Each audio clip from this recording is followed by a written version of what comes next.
estar nuevamente en otro foro radial.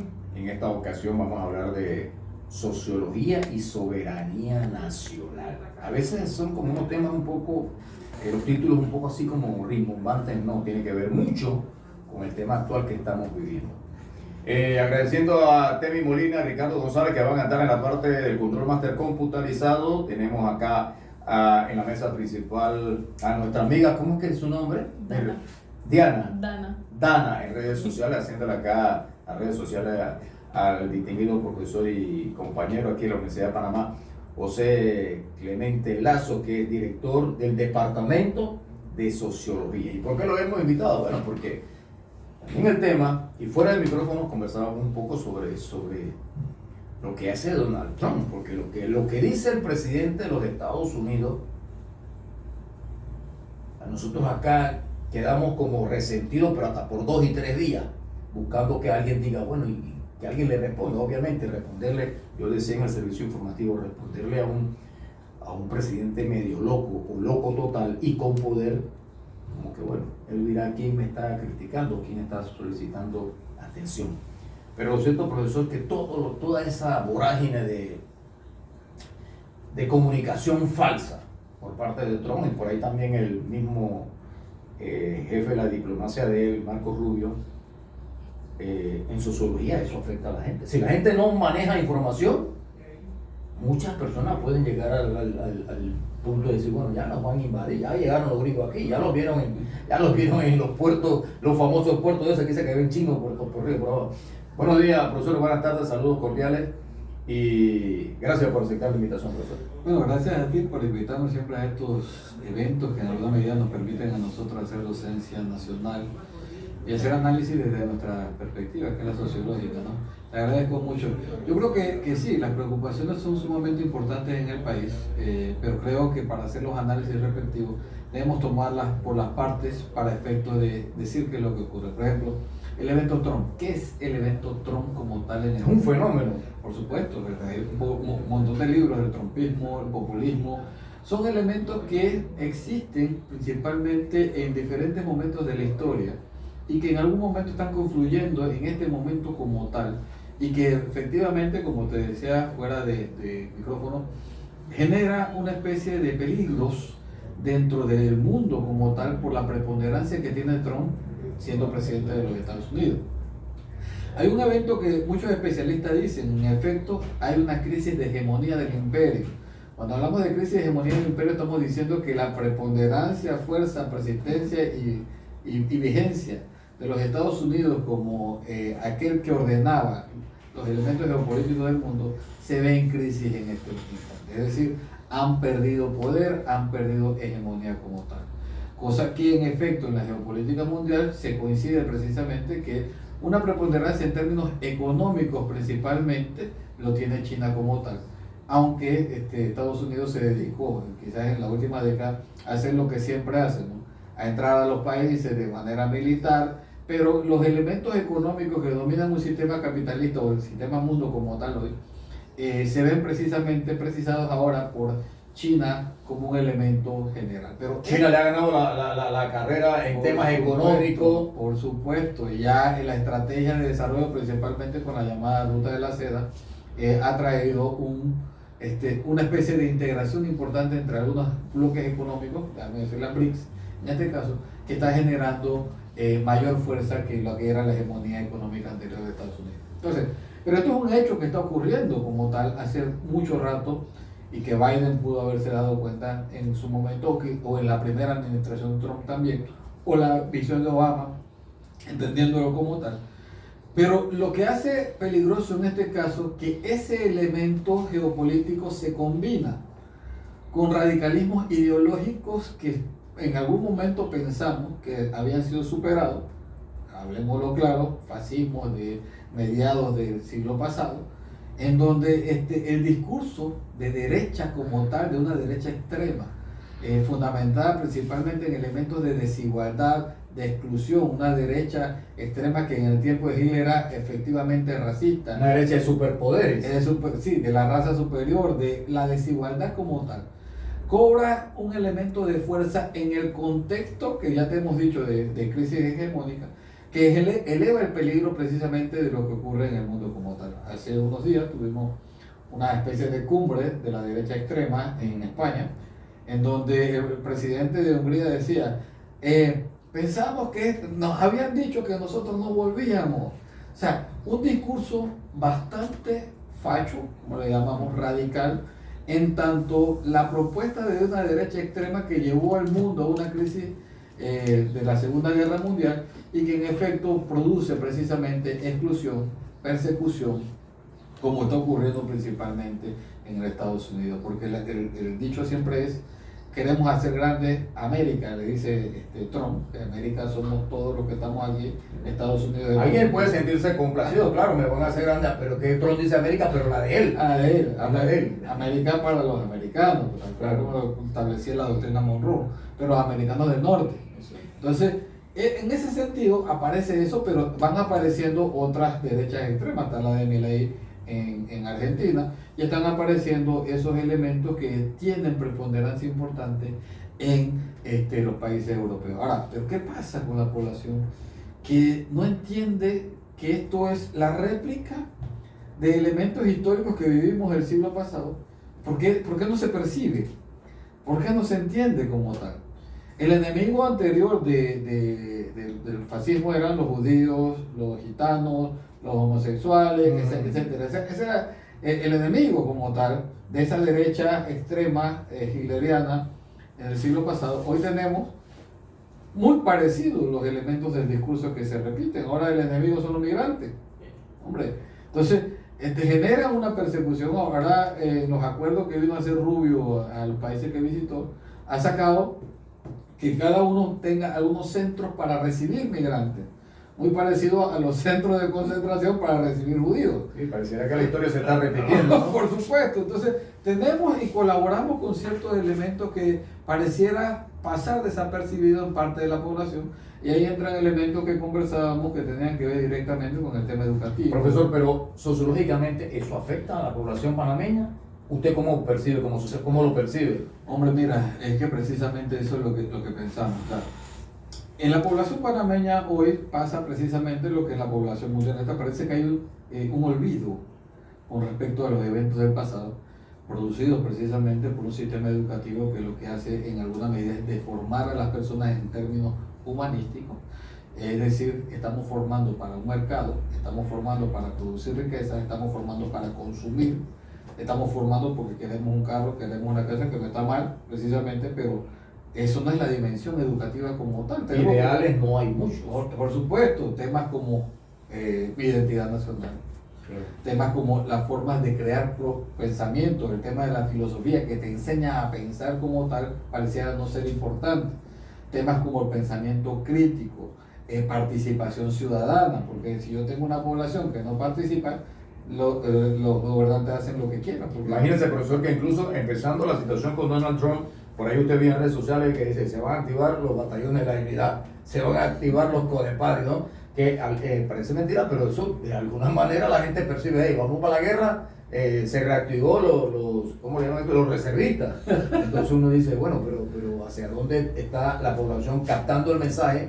Y que tal vez de repente pues estamos cayendo en ese juego de Donald Trump, ¿no? Bueno, yo no lo diría como un juego de Donald Trump. Definitivamente están habiendo reacciones en el país como tal en la población.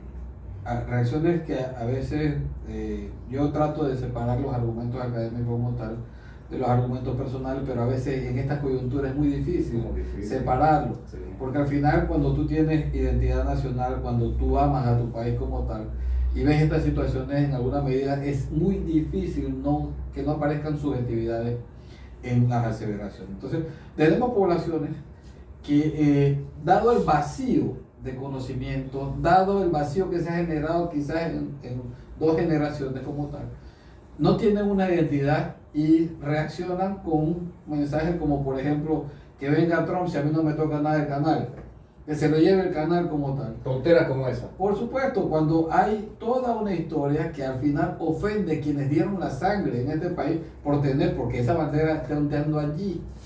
Porque la bandera de Panamá ondea hoy en el canal de Panamá. Gracias gracias a todas las luchas de nacionalistas de forma histórica que generaron una conciencia en un momento determinado que llevó precisamente una estrategia muy detallada del general Torrijos para lograr la firma de Gran. Profesor, pero usted toca un tema importante y yo siempre me quedo con esto y no es que soy repetitivo, pero yo digo, uno tiene que buscar el origen del problema. Por ejemplo, en la parte sociológica, yo recuerdo cuando aquí la ministra Lucy Molinar dice, se elimina la materia de historia de relaciones con los Estados Unidos y también eliminaron, creo, agricultura. Y tenemos el problema grave con la agricultura en nuestro país. Entonces uno dice, bueno, ciertamente eso sirvió. Porque ahora el mismo jefe de ella, el mismo presidente Molino le dice, hey, ¿sabe qué? Vuelve a poner.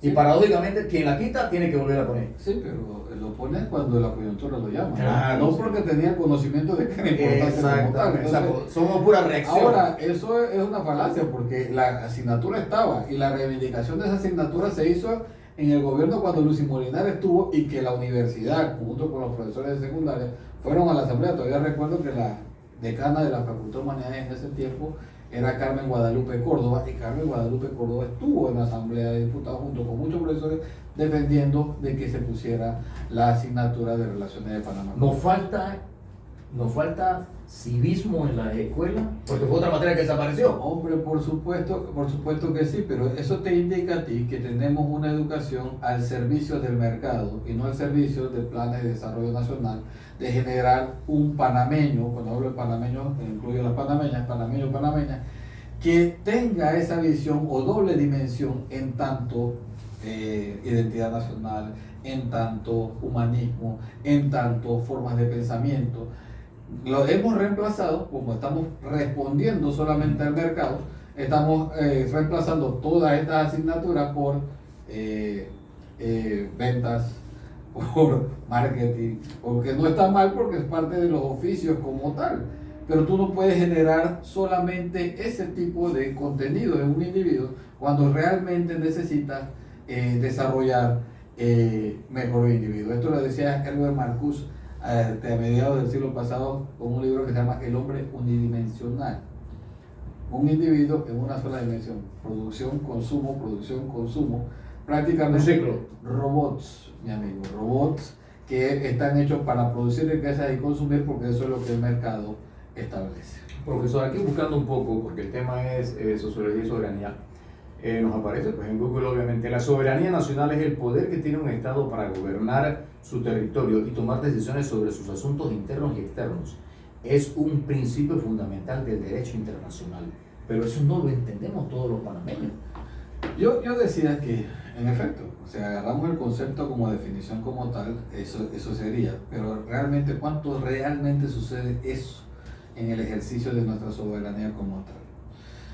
Aquello yo criticaba precisamente con la visita de Rubio, que al final estábamos hablando de una soberanía subjetiva, una soberanía del aire, era una idea, no era realmente soberanía en el concepto que ha definido. Con hechos.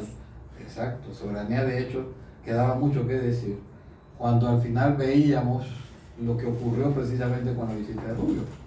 O sea, hemos brindado tributo al imperio.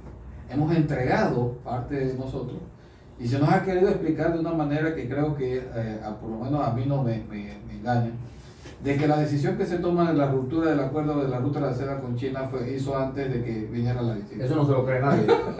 Nadie se lo cree. Por favor, y que la decisión la tomé yo soy el que tiene la estrategia, yo no necesito a compañero de viaje. Hombre, el presidente de la República es el primer ciudadano del país, pero no es el país entero. El país necesita acompañamiento. El país necesita una estrategia, no es suya, es del país.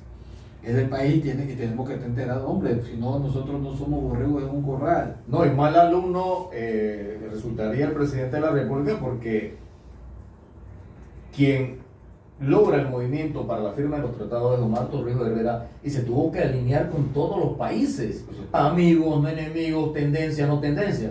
Entonces acá el presidente dice, no necesito compañeros, o sea, como muy despectivo, ¿no? Como que él es una especie de Rusia, de China, que él no necesita más a nadie. Sí necesitamos de aliados y de gente y de amigos. Y más en este momento que muchísimos de los países están coincidiendo precisamente en los ataques que el gobierno norteamericano está haciendo. Entonces, tenemos que estar muy claros en esto porque si bien hay muestras de apoyo, esas muestras de apoyo tienen que verse en un bloque como tal. En este momento somos parte del Consejo de Seguridad de la ONU, hombre. Un momento sumamente importante para coordinar, liderizar una contraofensiva al ataque que están teniendo. Recién entramos y nos están atacando de una vez Trump. A la soberanía no solamente la panameña, la canadiense, la mexicana, inclusive la sudafricana. Se buscó su lío también allá. Palestina, hombre, el hombre está suelto, indicando. Quiere comprar Groenlandia. Por eso, entonces, Le digo, a mí me parece que lo de Canadá es el irrespeto más grande. Porque le dice, Canadá debe ser un estado de Estados Unidos. Por lo menos piensa que se puede tomar el canal aquí, él a la brava, pero no ha dicho que se va a tomar el país. Bueno. Pero allá le dice, una nación del primer mundo que se anexe a él. Por eso, entonces las afectaciones a la soberanía como tal, a la autodeterminación, a la toma de decisiones por el país, y por algo te pusimos ahí precisamente como presidente para eso, se ve afectada directamente con hechos como estoy ofreciendo una auditoría de los puertos, que al final todos sabemos que va a salir, no, que están incumpliendo, que esa auditoría de los puertos se había pedido muchísimo antes de que se diera la segunda concesión. Hubo grupos del país que dijeron, ven acá, eso hay que revisarlo. Nadie hizo caso, porque por supuesto, cuando esa cúpula que tiene algún interés ahí se va a ver afectada por el tema de auditorías a las concesiones, no lo hacen. O sea, no importa lo que tú digas, porque yo soy uno de los que dice que todas las concesiones que se han hecho en este país tienen que ser revisadas. Porque ahí es donde... Y auditadas, ¿no? Auditadas, por supuesto. Aquí no, están auditando porque se formó este libro. Por supuesto. Pero si no, ahí sigan regalando todo. Entonces lo que te está mostrando es que al final nosotros no estamos decidiendo con quién hacemos negocio. Nosotros hacemos negocio con quien el imperio nos permita hacer negocio. Pero usted sabe que yo, analizando la narrativa de manera cronológica, Donald Trump emite su primer criterio antes de Navidad, como el 23, 22 de diciembre. Y el presidente una vez salió a los dos días, al día siguiente, no coincidimos, no sé qué, Él habló como presidente, inmediatamente. Pero ahora la narrativa de él es que él no se puede intrometer en los asuntos del canal. Él no está facultado porque el canal es un título constitucional. Entonces uno preguntaba, y yo lo decía aquí siempre, bueno, entonces ¿el canal de qué país es? Por eso. ¿De qué país es este canal? Entonces, es que eso, mira, cuando tú haces el análisis del discurso del presidente, a veces uno se preocupa totalmente. Porque tienes toda la razón en lo que estás planteando. Si tú lees el título constitucional del Canal de Panamá, en ninguna medida dice que el presidente no puede opinar. Es más, el presidente es quien designa la junta directiva como tal. Él designa un ministro del canal como tal y se toman decisiones en la junta directiva. Pero ya había opinado, en diciembre había opinado, entonces él cambia su narrativa. Claro, el tema de los peajes, ahí sí es cierto. Eso lo toma el canal como tal y ellos deciden con eso, con el procedimiento que tienen, que no es arbitrario tampoco. Ya lo han explicado varias veces y que ha quedado muy claro. Entonces, por eso, yo no sé cómo Rubio sale de aquí pensando que iban a pasar gratis. Y fue lo que hablaron. Porque, digo, me disculpa, yo no dudo mucho que el secretario de Estado de Estados Unidos salga y después mande a publicar diciendo que iban a pasar gratis. Esto cuando se hace oficial, porque ya antes de eso se había dicho que en efecto iban a pasar gratis, pero hubo un silencio ensordecedor, esa palabra parece que le molesta al presidente, un silencio ensordecedor que decía precisamente la periodista. Ahora, hay una estrategia, de comunicación de medios en donde la narrativa es golpear y después decir ya lo tengo knockout, ya lo tengo al borde, ya me está pidiendo, porque todo sale de allá. Entonces, obviamente, la conferencia de prensa la semana pasada, él perdió el juicio con los periodistas y hasta yo sentí que fue hasta irrespetuoso el presidente. No, digo, todos lo sentimos. Y vamos a ver qué pasa en la conferencia de este jueves, ¿no? Bueno, sí, mañana todos tenemos muchas expectativas. Creo que ha bajado un poco la intensidad porque Trump nos tiene bailando al ritmo de él. Se fue pagando. Ahorita está en casa y tiene su revolú allá adentro con el tema de la USAID y lo demás. Y él está allá, se ha olvidado un ratito de Panamá como tal. Que eso también te da mensaje, ¿no? Él se comporta como cualquier abusivo, ¿no? Sí. Entonces nosotros lo que hacemos es reaccionar a eso. Creo que precisamente es importante porque dice el presidente que hay una estrategia, hombre. No entiendo por qué no la sabemos. No entiendo, o sea, no se ve realmente una reacción que diga estamos respondiendo al ataque, porque no tiene otro nombre. Es un ataque claro que sí. constante que hemos recibido de parte de Estados norteamericanos, Estados Unidos, y que no hemos sido los únicos como tal. Entonces, yo no entiendo, además, una senadora tica, una diputada tica, Correcto, sí. ha salido al paso también criticando a su presidente, porque en efecto, o sea, el secretario de Estado salió feliz con todo lo que se llevó. Entonces, y por supuesto, nacionalistas ticos dicen acá, ¿qué hiciste? El canal de Panamá es un canal que tiene que estar, o sea, que no es de Panamá como debe ser Panamá, porque lo administra es nuestra tierra, pero los que se sirven de él es el mundo como tal. Entonces, Y los dos únicos países que pasan gratis es Colombia y Costa Rica. por tratado de neutralidad. Claro. O sea, que tú le vas a dar gratis a Estados Unidos, vas a violar el tratado de neutralidad. Realmente ahí sí lo viola. No porque los Estados Unidos digan que hay una empresa china aquí y allá, lo violan. Y sabemos que precisamente el discurso ideológico se maneja de esa manera, con mentiras de diferentes tipos. O sea, si recuerdas a Hitler le decía a la población nacional que a ellos lo estaban atacando, que ellos eran atacados y ellos eran los que y invadían. hacían legítima defensa invadiendo. Entonces manipulas el discurso mentiroso. No, y lo más grotesco, profesor, es que Marco Rubio le dice a los funcionarios estatales de Costa Rica, ¿habrán sanciones? ¿Cómo me puede sancionar a mí el jefe de la diplomacia de otro país? Lo único es que no puedo ir a Disneylandia, Estados Unidos. No me importa. Oye, pero si Canadá va a coger fuerza, Canadá ya no le retiró un montón de licores y productos. Por eso, mira, yo te digo que el tema de los nacionalismos y las reacciones que debamos tener, si bien parten de una estrategia del gobierno nacional como tal, todos debemos ser parte de la estrategia de defensa de nuestro país. Se hace un poco más difícil esa estrategia de defensa cuando tienes a una población que ha sido alienada, enajenada del pensamiento realmente de lo que somos. Se hace un poco más difícil, pero no es imposible en ninguna medida. Yo creo que tenemos que retomar esto para atrás. Entonces, si nosotros tenemos estas poblaciones, como por ejemplo la población canadiense, que la población canadiense salió al paso con el tema de los aranceles. El común de la gente decía, yo de ahora en adelante no compro ningún producto norteamericano, no digo estadounidense, no lo compro. Yo no he subido nada en X, porque eso pertenece a Elon Musk, el vicepresidente de Estados Unidos, ¿no? Entonces, no lo compro. Y si tú tienes una población que se acuerpa a tu estrategia y que está dispuesta a mostrar, porque por ejemplo, perfectamente habría que hacer una marcha en la Embajada de Estados Unidos cuando no están atacando y decirle, señores, ustedes están aquí, nosotros somos libres, nosotros tenemos nuestra autodeterminación y nosotros hacemos negocio con quien quiera. Y el hecho feo que le hicieron al rector junto con todos los... Que nada más salió seguridad a recibirlo. Exacto, y que después sacan un comunicado de que no, eso mándalo por estafeta postal, ni siquiera por correo, por estafeta postal. No tenemos ni que verte. O sea, es una clara digamos, falta de respeto de la primera autoridad educativa, que es el rector de la máxima casa de estudios superiores. Profesor, pero es que no hay estrategia. Y dice el presidente que él es el único facultado. O sea, que nosotros aquí tenemos que estar hablando, por quién sabe, ¿no? Hay críticas importantes sobre eso, porque entiendo, y creo que la orden se dio. Primero, la orden, él lo dijo el jueves pasado. Él dijo que se había dicho a todos los embajadores de todos los países que era imposible el tema ese de que iban a pasar gratis los barcos. Eso es lo que esa fue la orden que dio. Pero solamente de que no pasaban gratis los barcos, porque no era cierto. Pero que de lo demás era solo él el que hablaba, pero él hablaba nada más hasta donde podía, porque parecía que había otro país dentro del país que es el canal.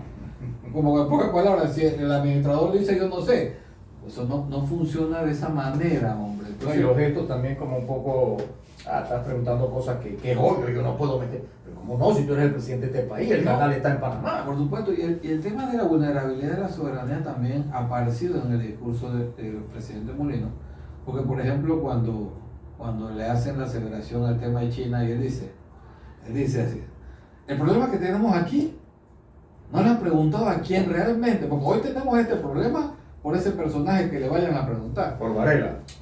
Hombre, lo que te dice es precisamente, en pocas palabras, mira, me está regañando mi jefe por culpa de este, que yo no tengo la culpa de esto, y ahora yo tengo este problema con mi jefe por culpa del otro. ¿Por qué no le preguntan al otro? O sea, tú lo interpretas de una manera de subordinación y sumisión. Y Varela habló en la noche de ese mismo día. No, yo me hago responsable, digo, no es que yo no soy partidario de Varela, pero por lo menos salió y dijo la cara. Y por lo menos dijo algo que es cierto. Nosotros tenemos la libertad soberana. Ese negocio con quien queramos. Con quien queramos. No tenemos que pedirle permiso a Estados Unidos, ni cerrar o sacar a los empresarios porque esto es tan bravo. O sea, es cómo funciona. Así mismo te sientes subordinado y sumiso. Entonces hay que dar un mensaje. Yo siempre he dicho, en esta coyuntura como tal, me ha tocado alinearme a argumentos de gente que no me alinearía políticamente. Le tocó. Ninguno, me ha tocado. Porque, por ejemplo, el Toro Valladares lo dijo. Y he tenido que alinearme eso. Si nosotros rompemos algún acuerdo con China, somos cobardes. Porque afecta directamente la soberanía como tal. Y lo estamos haciendo de una manera que solapada. Profesor, pero es el imperialismo, la bota militar, porque aunque Trump no use botas militares, pero él tiene un montón de militares ahí detrás de nosotros. Hombre, resistimos con torrijos, resistamos con fuerza. Claro. Pero claro, en la palabra resistencia, Beto, indica intereses económicos de élites dentro del país, en el que de repente el presidente no estaría dispuesto a enfrentar, porque al final sí va a haber consecuencias de enfrentar estoicamente esto. ¿Por qué consecuencias? Las consecuencias económicas que pueda tener el caso, pero la estrategia pasa por generar otros contratos, bajar la dependencia en términos económicos, pero por supuesto eso no es el punto. El punto es que cuánto pierde la élite en función de que pasen sanciones económicas. Ese es el asunto. No, y también ver hacia otros lados. Bueno, lo mismo Estados Unidos dejó de ver hacia Panamá, claro, porque ellos dicen, hay unas sillas vacías, sí, pero las dejaron ustedes. Ajá. Nosotros no los echamos. Claro, pero ustedes fueron técnicamente por vencimiento del tratado. Sí. Pero ustedes podían poner aquí empresas y ganar licitaciones, invertir, y no quisieron hacerlo. Vamos a hacer una pausa, Termi Molina. Vamos a hacer una pausa breve, Termi, porque el tema está caliente en este foro radial a través de Radio Estéreo Universidad.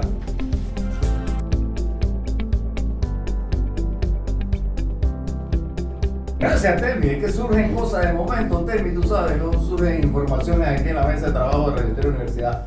Profesor, habíamos quedado en ¿el panameño comprende el término soberanía? Bueno, nosotros... No todos. No todos, y quizás lo comprendan en diferentes dimensiones, porque mucha gente puede estar quizás enclavando el concepto de soberanía al canal como tal, cuando el concepto de soberanía, como lo has planteado tú más temprano, es más amplio, ¿no? Es mucho más amplio. Y tiene que ver con la capacidad de que el país tome sus propias decisiones. El soberano realmente es el pueblo que pone a un individuo a tener una administración de 5 años a favor del pueblo como tal. Entonces, pero claro, dentro de su espacio territorial, tomando las decisiones como se llama la autodeterminación. Por supuesto, esto se ve muy afectado porque, no afectado en términos de formación de los individuos, porque como tú has dicho, no todos lo entienden como tal, o muchos no les interesa como tal. El concepto de soberanía puede cobrar espacio ahora nuevamente con la coyuntura como tal. Es más, tú y yo que tenemos un par de años, podemos entender que el concepto de soberanía, cuando nosotros estudiábamos, tenía una significación y una connotación mucho más amplia. La entendíamos como tal en el marco de que todavía no teníamos una reversión o no teníamos esa soberanía completa que nos decía. La quinta frontera que se llama. Exacto, la soberanía completa la íbamos a lograr cuando el canal pasara a manos panameñas y nosotros no hubiera un solo militar más. Ese era el top general de la soberanía. El Yankee go home. Por supuesto, eso ya sucedió hace 25 años atrás. Tenemos toda una generación que no ha tenido esa experiencia o ese sentimiento de soberanía que venía en la generación anterior y que en este momento, cuando le hablas de esto, no entiende la connotación real de lo que se vivió con respecto a esto. Hoy ellos entran precisamente, van al edificio de la administración del canal, pasan por Balboa. Lo más normal. Lo más normal del mundo. Nunca entendieron que la gente no entraba allí. Quienes vieron la reja pueden entender mejor el significado de lo que hoy es pasar por esa zona. Pero ¿hasta dónde la generación nueva lo sabe? El sistema educativo no aporta para este conocimiento. Dana, ¿cuántos años tiene Dana? 22. 22 22. O sea, que ella nació después de la reversión como tal. Claro. Entonces, y sácale el contenido al sistema educativo. Y en efecto vas a tener un vacío de gente que dice, bueno, pero el canal, bueno, sí, Sí, sí, es que no y me un vacío acuerdo. que se le atribuye al sistema educativo, ¿no? Por supuesto. Al propio Estado también. Por supuesto, porque has desaparecido la memoria histórica del país como tal. La desapareciste de una generación que no la entiende, que está viendo una coyuntura como si fuera por primera vez. Y tú escuchas este discurso entre tú y yo y quizás generaciones que van más adelante de nosotros. Sí, lo entiende. Sí, que lo entienden. Y están de acuerdo. Por supuesto. Entonces tú escucharás a muchas secciones de la juventud diciendo, hombre, pero si el canal que me ha dado. Pero es que no entienden, porque como vaciamos el contenido, no entienden la connotación de tener una bandera allí, Exacto. de poder caminar. Que por allí. muchos años eso no se podía. No, por supuesto. Estaba la bandera de Norteamérica, de los Estados Unidos allí. Profesor, pero aquí también ahí se maneja una tesis absurda de que, bueno, el canal que me da a mí, como si fuese que cada rato le van a dar, mira, que $4 de los aportes del canal. Coge $4 más, tipo beca, ¿no? Ven la otra quincena que hay $4. O sea, el canal no funciona así. Por supuesto que no. Lo que sí podemos entender de que debe haber más claridad y más comunicación, es decir, pienso yo, bueno, mira, estos dos puentes los utilizamos con la plata del canal. Pudiera ser, Sí, pero es un tema interno. No, pero por supuesto, yo siempre he dicho que una cosa es pedirle a nuestras autoridades la rendición de cuentas respectiva de qué es lo que se hace con todos los dineros, inclusive le da el canal aquí. Y aquí pasa por el medio el tema de la corrupción como tal. Claro. Porque al final tenemos, ayer salimos con peor nota que la anterior, somos el número 33 en corrupción, estamos más lejos, antes éramos el 38, o sea, hemos empeorado en los puntos específicos de corrupción. Entonces, yo puedo entender que haya la frustración respectiva que en todas las encuestas sale de que la corrupción es un problema serio en el país. Y la gente lo percibe así, de esa manera. Es más, se ha institucionalizado el tema de la corrupción como tal, porque mucha gente siente que la gente entra para robar, pues. Y el concepto de robo, pero Ahora me toca a mí robar. Ajá. Entonces, se institucionaliza esto de una manera bastante grave, tanto así que ser corrupto pareciera que no te impide ser candidato a presidente, ni mucho menos, ¿verdad? Te pueden pedir estar en una embajada, pero no el correr como tal. Entonces, ser corrupto parece que eso no es tan importante porque la gente espera de que el que vaya, bueno, tiene que llevarse algo, como si fuera una parte normal de esto. Y eso es altamente preocupante. Entonces, tú tienes un país que se ve corrupto, se siente corrupto por extranjeros. Huele a corrupto. Ajá. No recibe nada, supuestamente la población, hay altos niveles de desigualdad, de exclusión social, de población que sobrevive en un país que tiene un canal que dice que genera $2.500 millones al año y tienes un nivel de pobreza del 20%, o sea, definitivamente vas a tener gente descontenta de decir acá, a mí no me toca nada de ella. Gente molesta. Por supuesto. Y súmale el robo de la identidad que se ha tenido con un sistema educativo que también le quita la memoria histórica. ¿Qué tenemos entre manos? Gente excluida, gente resentida, gente sin conciencia, que al final te va a decir, hey, sí, porque por ahí corrió de que Trump le iba a dar, no sé, $5.000 a cada panameño. Cosas que tú ves que corren en la vida cotidiana que son absurdas, pero que el que está excluido definitivamente las resiente de una manera totalmente distinta. Entonces, ese es el escenario. Estamos conversando con el profesor José Clemente Lazo, director del Departamento de Sociología de la Facultad de Humanidades de la Universidad de Panamá. Profesor, hay un tema importante, el salario del administrador. ¿Usted cree que el administrador debe ganar tanta plata? Bueno, definitivamente... Debe tener un cajón donde la guarden, no sé. Bueno, pero es que esas son de las cosas que generan el descontento como tal. Pero el problema... Y los amigos del Suntra fustigan sobre eso y ellos para mí tienen razón. Hombre, pero te digo una cosa, al final, digamos, estos ganan tanto y los que deben ganar más también no ganan. Entonces, lo ideal sería lograr que haya una política de empleo que eleve los niveles de salario de la gente como tal, porque da para eso, da para hacerlo. Pero no lo hacemos porque al final los niveles de exclusión y desigualdad hacen que precisamente se pondere la ganancia frente a el bienestar de la población como tal. Y eso yo creo que es peligroso, porque aquí todo el tiempo es un lío el tema de los aumentos salariales cada vez que toca.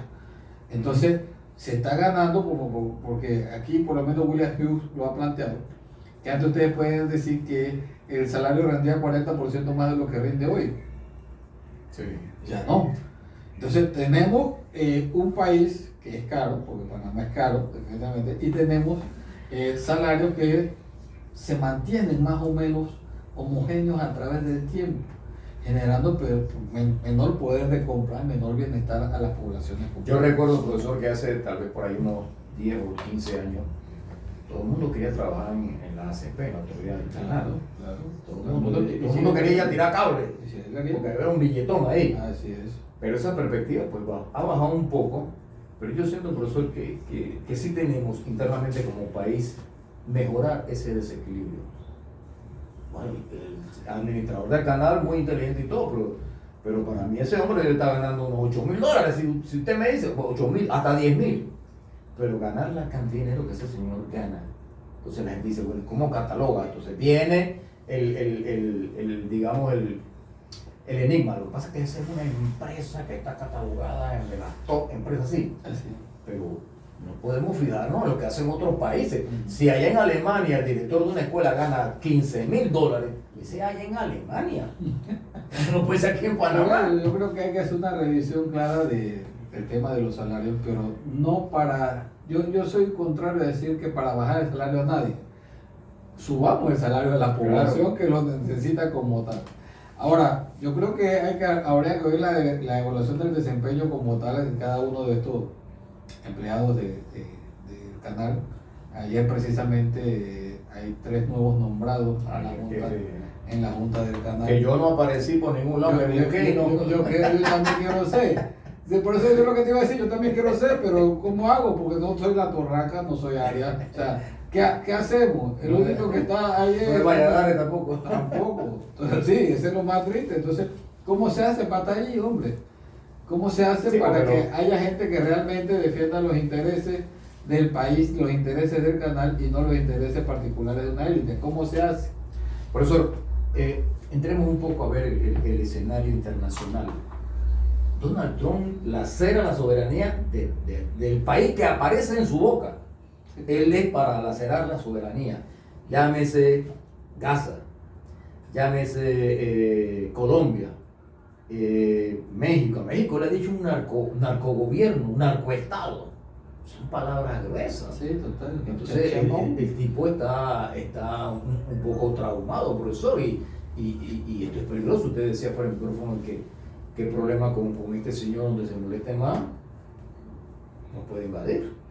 Bueno, yo no sé si invadir como tal, porque me parece ahí sí una situación. Creo que escuchaba a alguien en un programa de esto de opinión de los domingos, que me pareció muy razonable decir que mañana Trump invade Panamá, el pasado mañana China invade Taiwán. ¿Qué detiene esto como tal?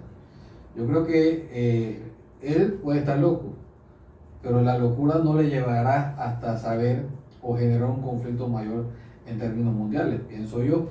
Espero estar en lo correcto, porque de equivocarme, el mundo entero estaría en un peligro mundial precisamente. ¿Usted cree que él va a bajar esa intensidad?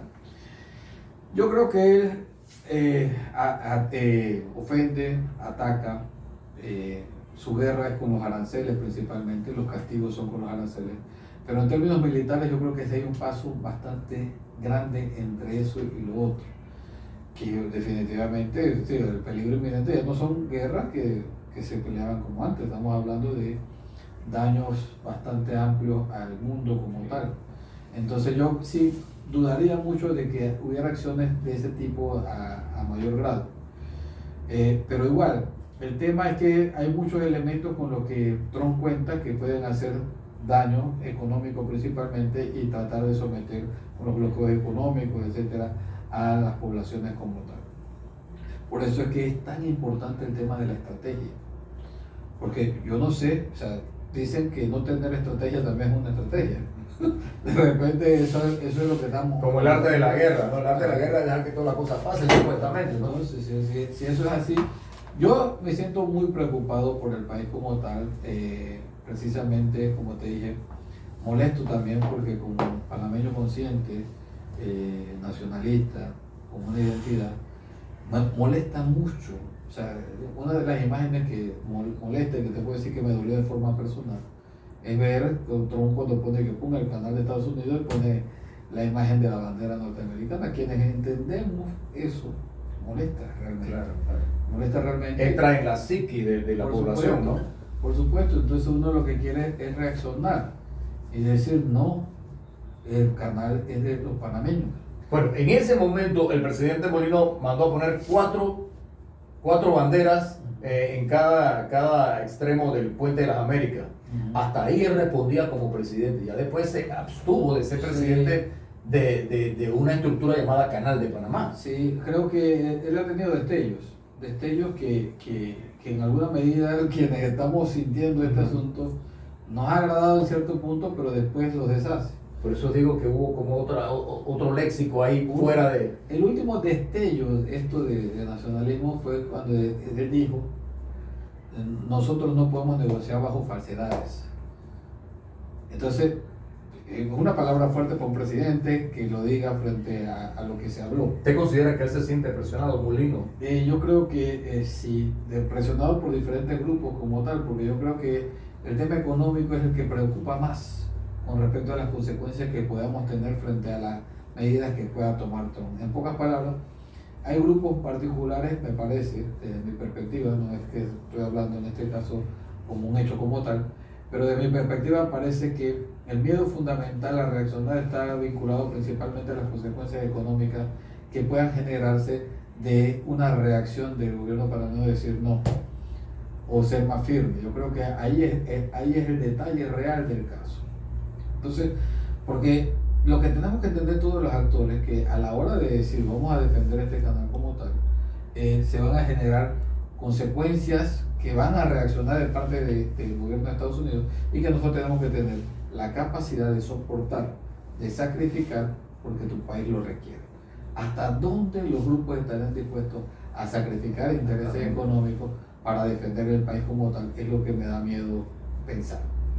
Profesor, ya en la parte final, hablar del acontecimiento nacional nos llevaría horas, pero nosotros aquí en la Universidad de Panamá estamos haciendo, por instrucción del doctor Eduardo Flores Castro, y pues tengo que decirlo así, nosotros desde que Trump abrió la boca, aquí nosotros tenemos una prueba, aquí tenemos el juramento de la bandera a cada rato, ¿no? Y ya posteriormente vamos a ir colocando el himno nacional a cada hora, a las 2 de la tarde, 3 de la tarde, 5 de la tarde, 2 de la mañana, porque es que el himno no tiene por qué sonarse solamente a las 6 de la mañana y a las 6 de la tarde. Por supuesto, pero yo diría también que hagamos espacio de poesía nacionalista. Claro.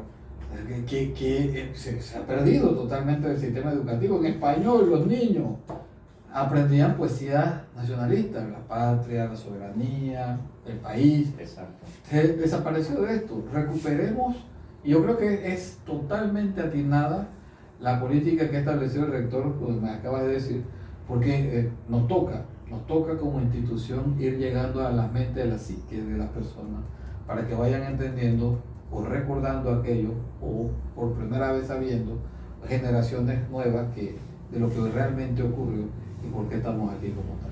Ahora, profesor, hay elementos que uno se pone a pensar, bueno, y ahora mismo los chicos están en temporada de verano, pero cuando entra el grueso de la población aquí en la Universidad de Panamá, uno tiene que pensar qué va a ocurrir. De repente vamos a tener una mareada de olas de protesta. Ya en el día de hoy, pues para los que nos escuchan, Suntras en la calle por manifestaciones de la Caja del Seguro Social, con la reforma de la Caja del Seguro Social. O sea, el país está convulsionado de una serie de temas, y que realmente marcan precedentes, porque también es importante lo que está ocurriendo en la Asamblea con la aprobación del proyecto de ley, y que la población no está creyendo mucho en eso, profesor. No, yo estoy de acuerdo. Este año es un año que pinta convulsionado por el tema de la Caja de Seguro Social. Como tal, yo creo que el movimiento social hizo una propuesta que ha sido ignorada totalmente Asamblea de Diputados. Esto funciona un poco así, Beto, es como si yo digo, bueno, habla, para que tú digas que yo te dejé hablar. Para que haya democracia. Ajá, pero lo demás yo hago lo que quiero. Realmente se genera la falacia de participación, pero con la excusa de que, bueno, todo el mundo habló, le dejamos hablar a todo el mundo, pero esto es lo que hicimos. ¿Qué hicimos? Exactamente lo mismo que la población en su conjunto te está diciendo que no haga. Y lo vamos modificando en los diferentes debates, porque yo decía precisamente que fue una propuesta de lo que presentó el gobierno, pasó al primer debate que modificaron algunas cosas, pero lo esencial en tanto el traslado de los fondos a empresas privadas o el tema del sistema solidario se mantuvo. O sea, no hay sistema solidario, vamos a cuentas individuales según lo que se está planteando. La población te ha dicho ahí, no, eso baja la tasa de retorno a 40 o 30% como tal, y hoy tenemos una tasa de retorno de 60%. El movimiento social le expresa por qué no sobre la base de datos que entrega Dinomon, y simplemente es ignorado como tal. Entonces, por supuesto que vas a tener una reacción del movimiento organizado, porque digo, nadie es tonto de saber que me tienes hablando como loco para después hacer lo que tú quieras hacer. Decía Saúl Méndez, una mesa de diálogo de yo con yo. Ajá, pero te ponemos a que tú hables solo allá. Y entonces después hacemos lo que queramos. O sea, no le prestan interés y le dan participación, pero no es. Yo recuerdo una mesa que hubo hace 2 o 3 años, el tipo de Nito, allá en Penonomesta, la transmitían por CERTV y todo, ¿y en qué quedó en eso? Pero mira, nada. Hay una preocupación porque te mienten descaradamente, y tengo que decirlo así, y te lo digo porque aparece en los medios de comunicación. Hay una cuña que le dice a la gente, imagínate, hoy tú te jubilas con los 10 mejores años. Con los 10 mejores años. O sea, los 10 mejores años es lo mejor que acumulaste. Claro. La cuña dice, ahora vas a poder escoger entre más años para jubilarte. ¿Cómo que escoger entre los más años? O sea, los mejores 10, si tú esos mejores 10 los dejas de tener y te vas a agarrar desde que ganabas 90 centavos la hora, por supuesto que te va a bajar con lo que te vas a jubilar. Pero te lo ponen en la cuña como si eso fuera una ventaja para la población. Ahora vas a poder jubilar considerándote más años. O sea, considerarte hay más que darle las gracias. Exactamente. O sea, el que sabe matemáticas sabe que 10 mejores años es mejor que te consideren todos los años. Claro. Entonces, así, a ese nivel de descaro aparece una cuña en la radio como tal. Y yo me he criticado, bueno, pero es que esto es un descaro. Entonces, ¿a quién quieres convencer con respecto a esto? Entonces, pues pensemos, porque nuevamente los intereses económicos aparecen como tal y vamos a tener un conflicto con eso. Viene el tema de la mina. También. El tema de la mina, tengo información extraoficial que, por supuesto, no es tan extraoficial porque Minera Panamá aparece por todo, inclusive aparece camuflada dentro de la Universidad de Panamá, haciendo foros y cuestiones para promover la mina como tal, porque saben que hubo un rechazo contundente de la población frente a la actividad. Tengo entendido que están llegando a comunidades y están dando talleres de minería y cuestiones con la promesa de que cuando reabra la mina te vamos a contratar. Eso es manipulación de la población frente a ella. Claro. Y entonces, claro, con el silencio ensordecedor, cómplice de las instituciones como tal. El pueblo panameño, entonces, claro, para definir, parece que lo que sucedió con la mina no fue suficiente porque dicen que mucha gente quiere la mina. Ok, vamos a tener un problema bastante serio con respecto a eso en términos de... O sea, que el panorama pinta convulsionado. Por supuesto. Yo creo que el presidente, yo siempre he dicho, mire, señor presidente, porque yo sé que él oye Radio Estéreo Universidad, pongamos bien las pilas con respecto a esto, porque sé que tiene un desafío. Y nosotros lo que queremos, como académicos, pienso yo, es que le vaya bien al gobierno. O sea, porque si le va bien al gobierno, nos va bien a todos. Por efecto cascada, ¿no? El tema no es hacer las observaciones o criticar por criticar. O sea, nosotros como académicos tenemos el deber de, desde el punto de vista de nuestro conocimiento científico académico, aportar a la sociedad. Entonces, una de las críticas que hago precisamente es cómo se excluye a la universidad con respecto a las decisiones del país como tal. Esto no es un escuelón, esta es la universidad, que hay profesionales con mucho conocimiento que pueden aportar al país, pero se ve totalmente ignorado o excluido con respecto a lo que se produce en la universidad. Y por eso que los estudiantes salen a la calle Pues, a protestar. Bueno, se nos acabó el tiempo. Hemos conversado aquí en Radio Estéreo Universidad con el profesor José Clemente Lazo, director del Departamento de Sociología de la Facultad de Humanidades de la Universidad de Panamá. En control de nuestro compañero Temi Molina. En redes sociales, Dana de 22 años. Así es.